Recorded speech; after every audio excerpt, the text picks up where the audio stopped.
Yeah, yeah, it's very similar. It looks like an animal. Just for past. Yeah, just one minute.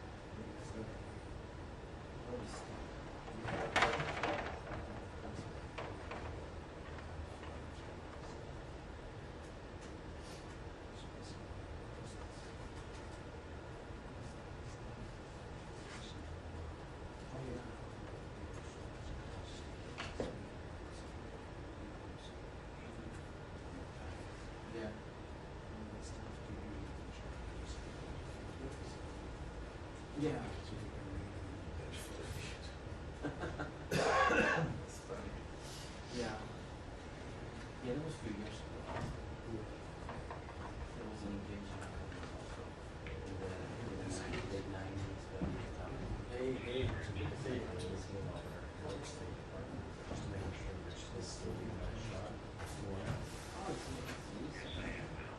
Also, there was huge.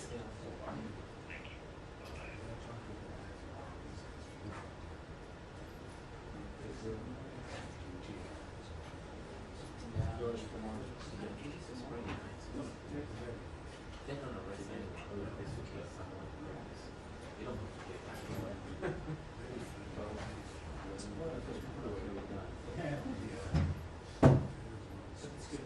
Yeah, that's right. I know so much. I was reading that.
For what?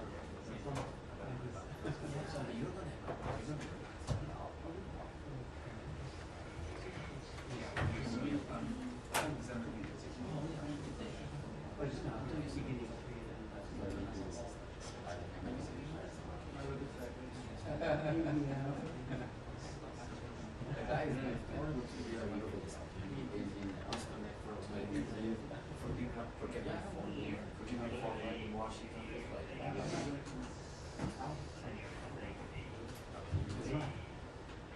Are you?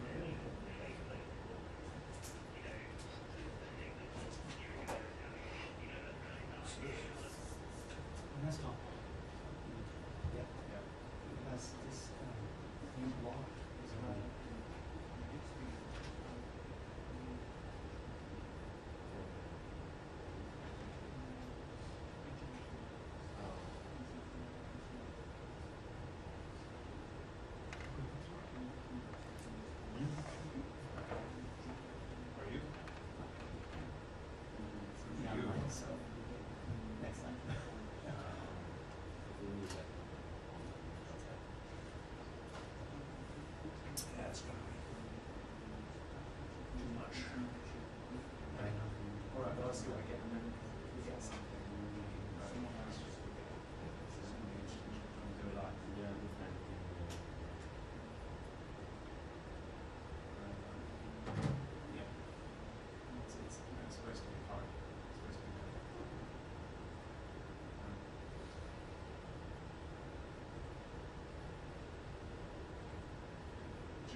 are you? Good, good. Good. Kostas. Sean, good to see you.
Oh, I see. Oh, very good. Thank you. That's very good.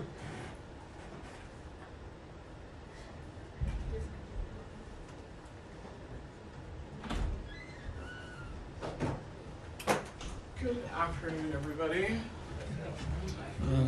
I don't have anything off the top today. So, Sean, do you want to kick us off? Sure, nothing. Well, can we start maybe broadly about where things stand in the Middle East, particularly with the ceasefire talks? The idea of having talks on the 15th. Where does that stand? Are you confident that talks can take place? What is the U.S. trying to do to get to that goal? So look, this is something that we are working around the clock every day. You saw the statement that was put out trilaterally at the tail end of last week from President Biden, President Sisi, and the Emir of Qatar. So this is something that we think, for all the reasons I've talked about before, is just so vitally important to the region. First and foremost, it is time for the remaining hostages to be returned home, and that includes, of course, American citizens. It's also has the potential to bring about much needed relief to the people of Gaza, and so that's what's at the table, and that's what's at stake, and that's what we'll continue to work towards. But as it relates to the negotiations, Sean, and status and where things stand, I'm just not going to get into the specifics of the process, just given sensitivities and wanting to see this process play out. Well, not to get too much into the specifics, Yeah. but for example, there is I'm sure you saw the New York Times report today about the Israeli negotiating position, saying that some demands made in recent weeks, for example, the Philadelphia corridor, the border with Egypt, that Israel has demanded to have control of that. Do you think that both sides actually want a truce and are ready to make some compromises to get there? So look, Sean, again, I'm just not going to get into the specifics of the negotiation process. That certainly would not be helpful from up here, and it would not helpful to a sensitive process.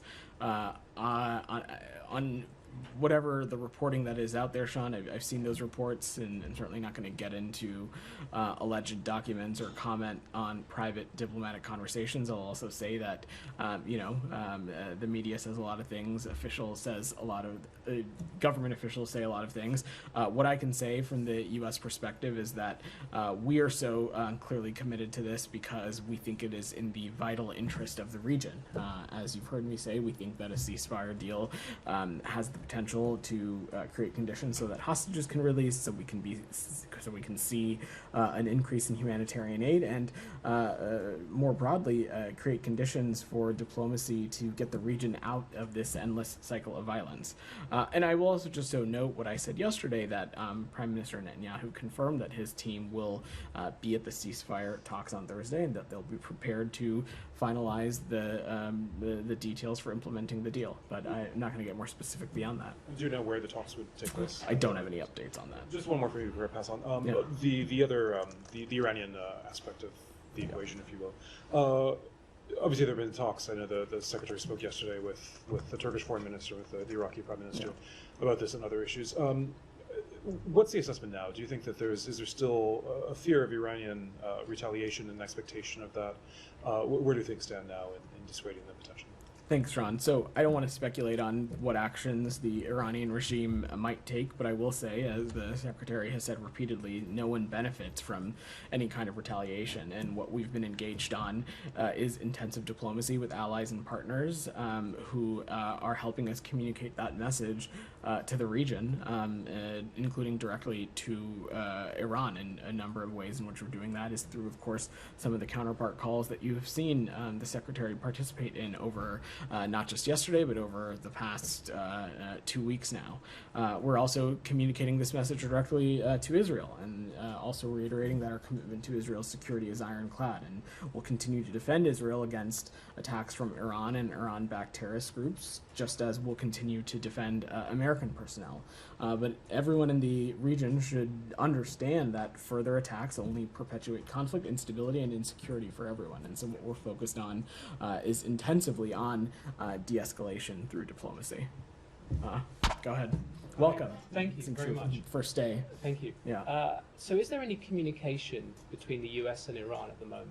So I'm just not going to speak to private diplomatic conversations. What I can say is that we have been engaging with partners who are communicating that message directly to Iran. I'm not aware of any communication between the U.S. And do you expect them to hold off from any retaliation until after Thursday's talk? So, as I just said to Sean, I certainly don't want to speculate on any timeline. What I will say is that we have been stressing to allies, partners, like-mindeds, just how important it is that the parties not take steps that are going to perpetuate this conflict, that are going to lead to further instability and insecurity. No one benefits from any kind of retaliation, and so we want to not see any escalation or any attack take place in the first place. And you expect Hamas to be there? So we've seen the reports of what they have said as it relates to their participation. Our partners in Qatar have assured us that they will work to have Hamas represented. As I just said to Sean, it is far time for Hamas to release the remaining hostages, including the American citizens. But broadly, we fully expect these talks to move forward as they should. So regardless of whether they're there or not, the talks happen? So, as I said, Qatar has assured us that they will work to have Hamas represented there, and we fully expect these talks to move forward. Thank you. All right, Shannon. So Don't come to Qatar you. has assured that they will work to have Hamas there, but it's still not guaranteed that Hamas will participate. A lot of members of the group have been saying that's because of reluctance that they perceive from Israel to commit to a deal, to implement a deal. Do you think that's the message the world should get from Hamas's lack of participation if things go forward as they stand, or is Hamas unwilling to commit to it? So I'm not going to get into the mind of Mr. Sinoir. Let me just say a couple things. First, this whole process started when President Biden in late May laid out a very clear proposal of the contours of a ceasefire deal that was very quickly endorsed by the G7, quickly endorsed by the UN Security Council, quickly endorsed by the Arab world, endorsed by Israel, and so on and so forth. We continue to believe that a ceasefire proposal in lines with that is achievable, and that's exactly why you saw President Biden, President Sisi, and the Qatari Emir put out that trilateral statement last week. It is imperative that these talks continue, that we get this process across the finish line because of what we believe it can achieve when it comes to the hostages being released, when it comes to humanitarian aid, and when it comes to greater diplomacy for the region. And I will just note again that in light of that trilateral statement, Prime Minister Netanyahu quickly confirmed that his team will be at the ceasefire talks on Thursday, and that they'll be prepared to finalize the deals for implementing this. And simultaneously, our Qatari partners have assured us that they are working to ensure that there is Hamas representation as well. So we'll let this process play out, but we fully expect these talks to move forward as they should. And on the anticipated Iranian attack on Israel, do you still see a broad level of support among the coalition of particularly Middle Eastern countries that helped defend Israel in April, or do you think that has waned at this point? So I'm certainly not going to speak to other countries' efforts and how they might may be adjusting or not adjusting any security posture they're taking. What I can say is that no one is naive about Iran's malign, destabilizing behavior, particularly through its proxies, particularly in the Middle East region. And what I can say on behalf of the United States is that we certainly won't hesitate to defend Israel as well as our personnel from not just attacks from Iran, but Iranian-backed proxies as well. Camilla. Thanks. A couple of questions about other figureheads that could create potential obstacles. Wall Street Journal reported that Sinoir had said through Arab mediators that if Israel's serious about negotiations and wants Hamas to participate in this week's talks, then they need to stop all military operations in Gaza. As you know, Hamas have made Sinoir their head of their political bureau, whatever that means. Are you guys taking what he says seriously? Do you see what he says as just bluster, or is it potential to? Does he have any kind of potential to stop Hamas's participation? How should we read this? You saw the secretary speak to this last week in Annapolis with the appointment of Mr. Sinoir as Hamas's political bureau chief.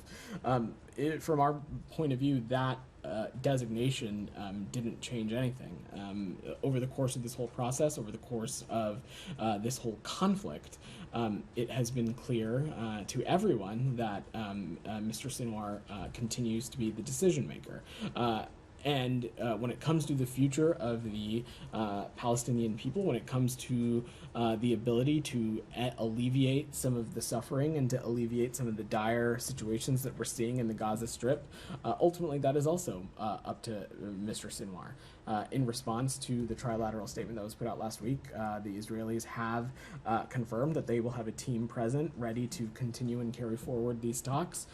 It is imperative that Hamas do the same, because it is far time for these hostages to be released and to bring relief to the people of Gaza. And we fully expect these talks to move forward. As I said just a moment ago, our Qatari partners are also working to ensure that there is Hamas representation, and I will let the process play out. Okay, thank you. And then on Israel, you guys have a lot at stake all the time in the region, particularly this week. With these talks that you guys are, really helping push into place, but you also have figures like the National Security Minister in Israel, Ben-Gvir, going up on the most explosive piece of real estate in the region, again, the Temple Mount, to what can only be perceived as something that he thinks is his right to impose his policy on something, but that is not the status quo policy that Netanyahu has come out and said, this is not our government policy. Netanyahu can only say so much, so can you guys. This is all rhetoric when you condemn actions like that, but these actions have real potential to escalate things in the region. What is your response to what he's doing, that he's doing this again? And also, is there something the US can do? Can you sanction a figure like Ben-Gvir? You are able to sanction other figures in the region. It doesn't matter that he's an Israeli government official. Is there anything that you guys can do to stop this continuing to happen? So, on the second part of your question, Camilla, I'm just not going to preview or get into what's possible or not possible, but I would say that we certainly are paying close attention to actions and activities that we find to be a detraction from Israel's security, a contributor to greater insecurity and instability in the region, and that would certainly be the actions that we saw today that Mr. Ben-Gvir participated in. Even the Prime Minister's office itself made clear that the events of this morning are a deviation from what is Israeli policy and a deviation from the status quo. And let me just say clearly that the United States stands firmly for preservation of the historic status quo with respects to the holy sites of Jerusalem, and any unilateral action which this would be any unilateral action like this that jeopardizes such a status quo is unacceptable. And not only is it unacceptable, it detracts from what we think is a vital time as we are working to get this ceasefire deal across the finish line. It detracts from what our stated goal is for the region, which is a two-state solution, a Palestinian state and an Israeli state that's side by side, living in with dignity and harmony. We recognize how important the holy site is, so we urge all sides to respect the status quo, but certainly actions like this they detract from that, and not only do they detract from that, we find them to be unacceptable. Said, go ahead. Thank you, Vedant.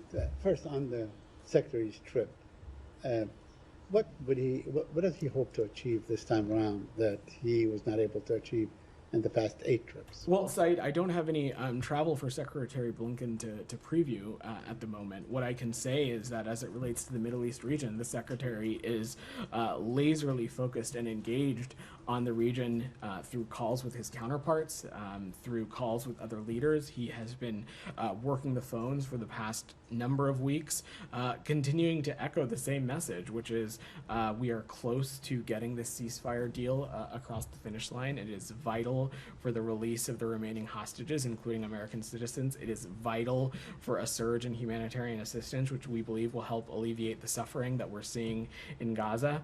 And it is vital to help get this region out of this endless cycle of violence. He made that clear to a number of counterparts that he's spoken to in the past few days, and I expect those kinds of conversations and diplomacy to continue, Said, but I don't want to preview or get ahead of any potential travel. I know you talked about the attack on the Tabain school yesterday, but the Secretary General of the United Nations, Mr. Guterres, condemned in no uncertain terms what happened, the attack, the massacre of Tabain school. Would the United States do the same thing? Do you agree that such an act is thoroughly condemnable? Said, we of course mourn the loss of any civilian life, and over the course of this conflict, too many civilians have been killed.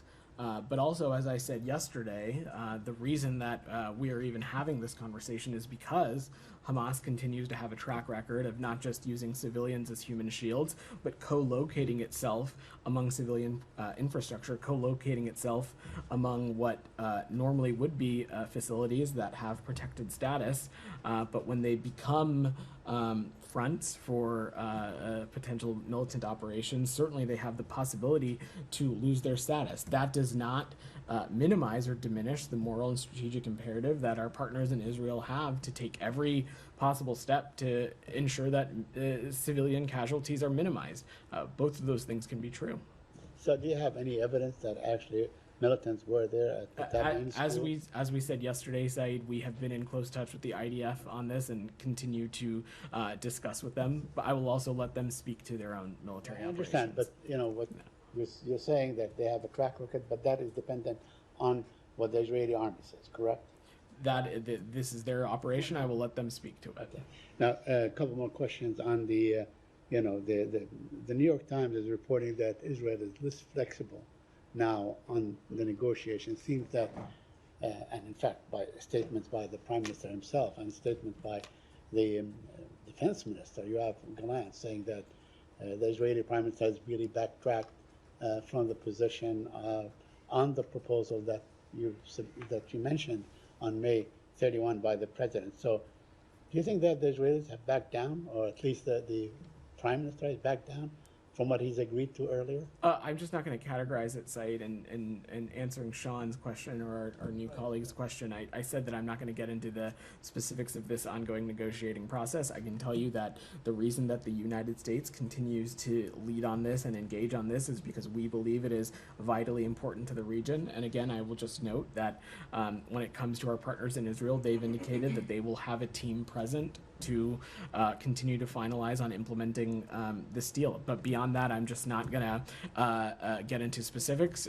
You are welcome to ask, because of course it's your time, but I'm not going to address them. Okay, that's fair. Mm-hmm. Now, the Hamas is saying that they have agreed to the proposal as it was proposed, and there is nothing else to negotiate.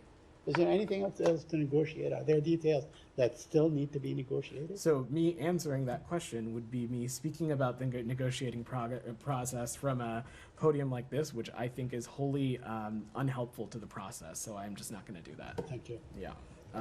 Alex, go ahead. Thank you. Very quickly on the region, and then we'll move to Ukraine. Sure. Mahmoud Abbas popped up in the Kremlin today. How closely are you following this trip, and what's your best guess about what's going on between the two, and how involved or not involved has Russia been in the latest situation in the Middle East? So, from my vantage point, I don't think Russia has really played a role, not in working to get the parties to get to this ceasefire stage, but also beyond that, working to be a source of humanitarian aid for the Palestinian people. As it relates to President Abbas's travel, I don't have anything to offer there. I would let the PA speak to his own engagements. Thank you. On Ukraine, we were told since last week, Vedant, that you were not entirely clear about Ukraine's objectives in its cross-border operation. Well, today, Ukrainian Foreign Ministry laid it out. They said that their aim is to neutralize threats coming from Russia on Ukrainian territory, not to gain land. Is it satisfying enough? So, Alex, it's not about anything being satisfactory or not. I think what we're talking about, and again, the only reason that you and I are even talking about this subject is that the only country at war in Ukraine is Russia. President Putin is the one who invaded Ukraine, and Ukraine is defending itself from that aggression. This has been Kremlin's war of aggression from the start against Ukraine, pure and simple. And I just want to reiterate what some others across the administration have said, which is that we're not engaged in any aspect or planning or preparation for this operation. I will let the Ukrainian military speak to their own operations, but our role and what we are focused on is supporting Ukraine be able to defend itself, which we believe is common sense, especially when it comes to defending itself against attacks or operations that may be immediately across the border. And so we will remain focused on ensuring that our Ukrainian partners have what they need to do that. There are reports that Putin pulled out from Ukraine today, basically to focus on homeland. Are you in a position to verify this? I'm just not going to speak to specific operational updates, Alex. On this, President Zelensky called on the Verd to react to the latest situation in Zaporozhye. We have seen the video how Russian occupiers turning fire in the area. Do you have any reaction? So, Alex, I think you and I have been talking about this, for who knows how many months now. But as I said in 2022 and 2023, any kind of violent military kinetic activity so close to a nuclear power plant certainly not only is it dangerous, but it creates the potential for enhanced risk, and that's something we certainly don't want to see. I have one more in Iran, if I may. We have seen the mass. You got four. I promise I'll come back to you. Okay, please come back to me. Okay, Nike, go ahead. Thank you. If we may switch to public health emergency, Sure. given the multinational outbreak of monkeypox, does the State Department has any plan to update its travel advisory with the new information? And what is the U.S. Message to travelers? So I don't have any updates on travel advisories, Nike, but we are tracking closely on the spread of Mpox in Central Africa. We are pleased to see international leadership in this area. This year, I will note the United States has provided more than 17 million beyond our regularly programmed health assistance to support Mpox preparedness and response efforts in Central and Eastern Africa. We've been collaborating with partners to build capacities to combat infectious diseases, including Mpox, but also HIV, tuberculosis, malaria, and Ebola, and that line of effort has been continuing for more than 20 years. We are in close coordination with the governments of the DRC and other affected countries. We're also in close engagement with the WHO, the Africa CDC, and other entities. Thank you. And a quick follow-up on Sudan peace talk. Yeah. Do you have any updates? Should we expect any virtual talks from SAF?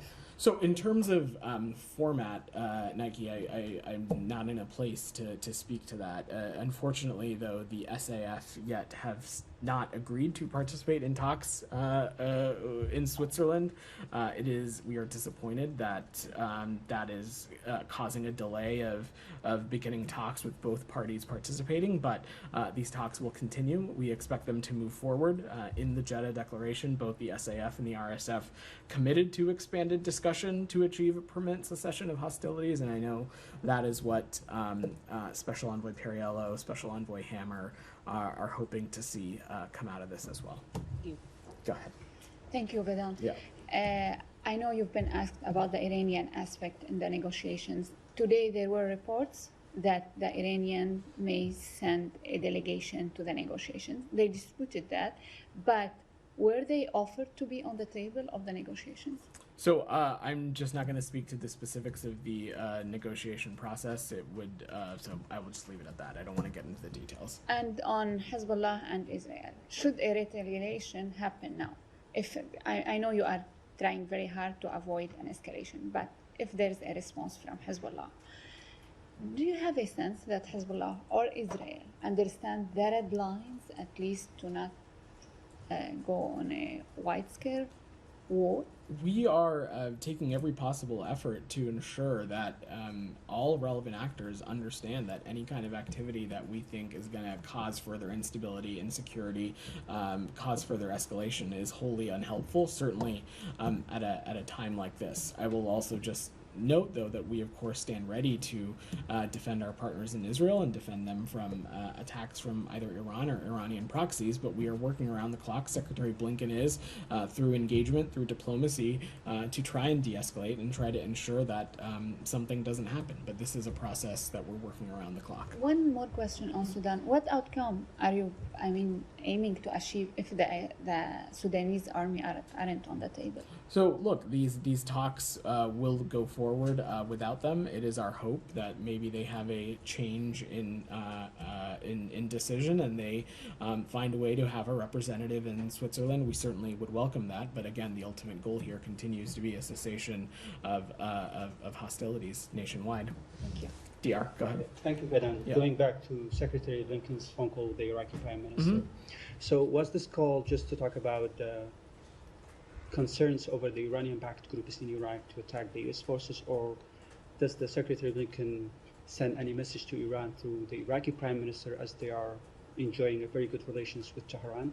So the message was pretty clear in the readout. I don't have to get more. I don't have more specifics to offer than that. They spoke about a number of issues, including issues affecting the region, and a commitment that they both shared to doing whatever possible to send clear messages about de-escalation and not wanting to see any kind of conflict or violence spread or grow out of hand.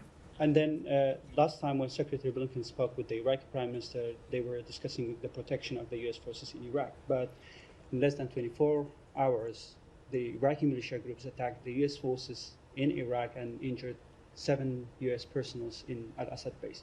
So do you trust the Iraqi government that they have the power to rein the militia groups to not attack the U.S. forces? Has the Secretary Blinken and the State Department shared this concern with the Iraqi government? So, look, first, let me just say broadly that, of course, we continue to believe that that the Iraqi government is a important partner in the region. But as we have said a number of times before, that they also have a role to play in helping hold, I should say, some of these malign proxy groups accountable. I will also just note that when it comes to the United States, we certainly won't hesitate to take appropriate action to hold those to account who may put our personnel in harm's way.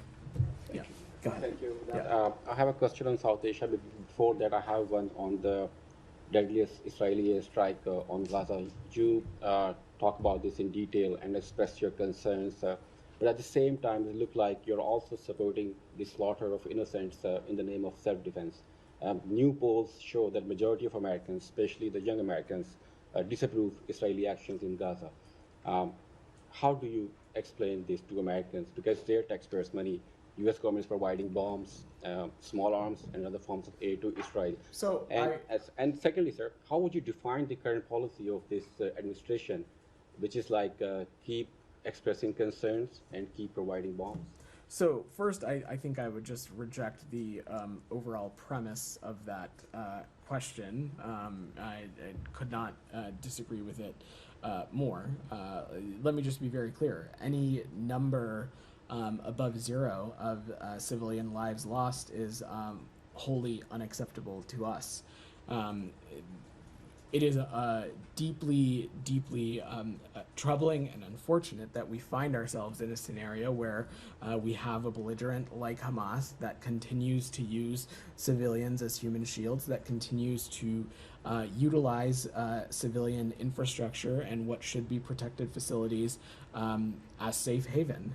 But that does not minimize the strategic and moral imperative that Israel has to minimize those civilian casualties. And this is something that we take incredibly seriously. And when it comes to the use of our security articles, the State Department pays close attention and is reviewing very closely potential reports of alleged international human rights law and gross human rights violations through the various existing policies that we have at our disposal, which I've spent a lot of time up here talking about them, as Matt has. Examples include the Lehi-Veti Forum, for example, guidance that is detailed under the U.S. conventional arms transfer policy, reviewing credible reports of civilian harm potentially caused by U.S. origin end items through the CHURG process, and other designations and actions that we have at our disposal, and we'll continue that line of effort. So former Bangladeshi Prime Minister Sheikh Hasina accused the United States of orchestrating mass protests that led to her ouster after weeks of violence. Do you have any comment on that? That's laughable. Any implication that the United States was involved in Sheikh Hasina's resignation is absolutely false. We have seen a lot of disinformation in recent weeks, and we remained incredibly committed to strengthening information integrity across the digital ecosystem, especially with our partners in South Asia. Go ahead, in the back. Yeah. Thank you. No, you, right, yeah. Sorry. Yeah. So yesterday, Secretary Blinken spoke to the Foreign Minister of Colombia. How are the efforts advancing? As we know, it's supposed to be a call between Maduro and the presidents of Colombia, Venezuela, and Brazil. That hasn't happened. It's supposed to happen this week. What are the advancements on that relationship that is being formed as a region? So I think first, one of the key things that the Secretary spoke about with the Foreign Minister was the topic of what we are currently seeing play out in Venezuela.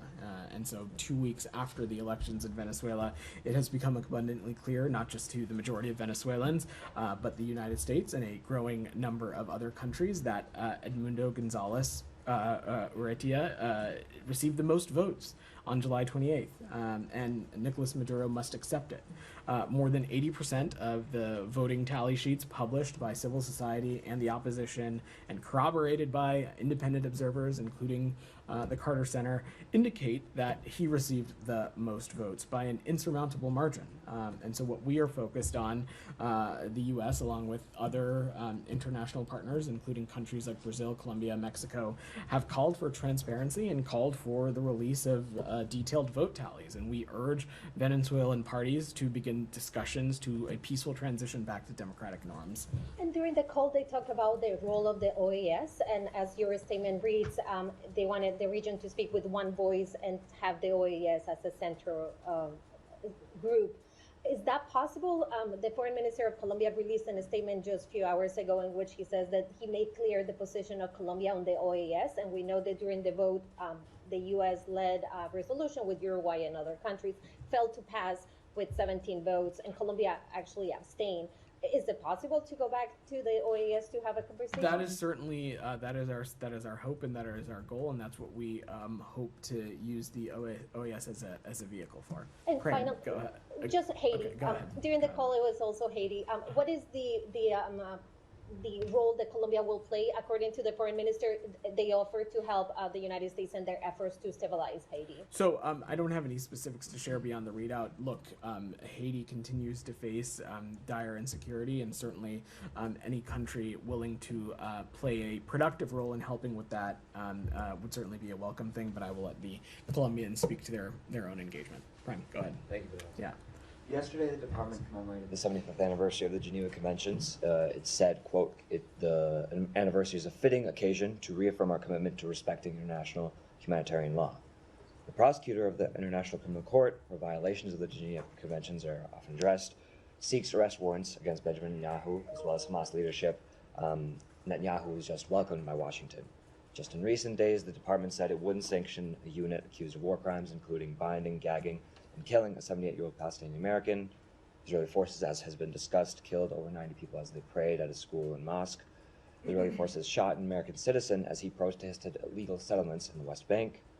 Nevertheless, the U.S. released $3.5 billion to Israel to buy more U.S. weapons. So how does the Biden-Harris administration expect Americans and the rest of the world to take such commitments towards the Geneva Convention seriously, given just the past few days? So we have been consistently clear that Israel has every moral and strategic imperative to minimize the impacts of on civilians. And when we have seen actions or incidents that we deem to be inconsistent with that, not only do we raise our concerns with the partner country as appropriate, but we factor it into into the however which way we may implement certain policy responses to as a deterrence for these kinds of incidents to reoccur in the future. I talked about some of these tools at our disposal recently, the Leahy Vetting Forum, the guidance that's laid out in the conventional arms transfer policy, the CHURG process, as well as other things like visa restrictions and designations that we have. We urge Israel to thoroughly and transparently investigate reports of gross violations of human rights and take all appropriate action, and we'll continue to do that. So I know that the department and the U.S. issued certain statements mourning the loss of life from some of these killings, and you talk about deterrence. Just hours ago, 2 twins who were newborn were killed in Gaza with their mother and grandmother as their father went to collect their birth certificates. They're 4 days old, born into war, experienced only war, killed by war. How is the U.S. responding to this instance, given, again, this comes a day after the U.S. celebrated? So I'm not going to speak to specific instances and incidents that happen. I will let the IDF speak to any operations they can take. I will say, just hearing this from your reporting, this is obviously incredibly heartbreaking. Again, Israel has every moral and strategic imperative to minimize civilian loss, but I don't have any of the other contours surrounding this operation, and I will let the IDF speak to that. Finally, just one, on a case that you do have contours for. It's now 197 days since Hindu was killed, her family members were killed, the medics that they were killed. What's the update on that? I don't have any updates for you. Go ahead. Thank you. I have a question related to Ukraine. There was a report on the Financial Times recently about a plan from Russia to strike Europe with nuclear missiles in case of an attack of NATO. So what is the position, or if you heard about this report from the Financial Times, and what would be, although, Europe and US support Ukraine, what is the position about it, and what would be the plan? I'm not fully familiar with this report, but let me just say that nuclear saber-rattling and rhetoric is something that we have seen the Russian Federation do time and time again, but we continue to believe that there is no reason for us to change our nuclear posture. If I can do a quick follow-up. The Ukraine militaries are about 40 miles inside the Russian territories. Is it still part of what President Biden believed that is good to be done, like use American weapons in Russia, or Ukraine is going too far right now? So there has been no change as it relates to our policy. As the president has said, we of course are supportive of efforts to disrupt operations that might be immediately across the border, but beyond that, there has been no change in policy, and I will let our Ukrainian partners speak to any operation of theirs. Go ahead. Yeah, thank you. Yeah. The U.S. ambassador to Mexico, Ken Salazar, has indicated that there's evidence, enough evidence, about how El Mayo Zambada was brought to the U.S. against his will. And the Mexican authorities are trying to question the U.S. authorities about the conditions of this arrest of El Mayo Zambada. They don't seem to have any answer, or not the answers they're expecting. Are you cooperating with the Mexican authorities to respond to those questions about the Mayo Zambada arrest? So first, let me just say that I will defer to the Department of Justice and let them speak to the situation in more context and more detail. But we continue to have deep cooperation with the government of Mexico under the Bicentennial Security Framework, working together to dismantle criminal networks. And I can confirm that there was no law enforcement operation conducted in Mexico. Can I follow up? I have to wrap soon, so I want to get to a couple more people. Go ahead. Thank you, Vedant. A few questions, if I can. First of all, the Iranian mission at the UN said last week that they do have direct line of communication and are talking to the Americans. Are they wrong? I'm just not going to, I will let them offer any clarification to what they're saying. So there is a they should offer a clarification. I just don't have any comment to offer. What I can say is that we don't have any direct communication with the Iranian regime. The messages that we are sending is through other countries and allies partners, and we are continuing to stress the importance of de-escalation and not partaking in any activity that would be construed as destabilizing or causing greater insecurity. Thank you. And following on from that, it appears that certainly the reporting is suggesting that the Iranians are now suggesting that any retaliation will be dependent on the success or otherwise of the talks this week, the ceasefire talks. How does that change the framing of Thursday from your perspective? It doesn't, and I think I've answered this question a couple of times already. So I'm happy for people to tune in, but when you are asking the same questions as your colleagues ask, you're kind of wasting their time. Okay, so I'm going to stop. Can I just ask one more about the? Thank you, everybody. I have a hard out today.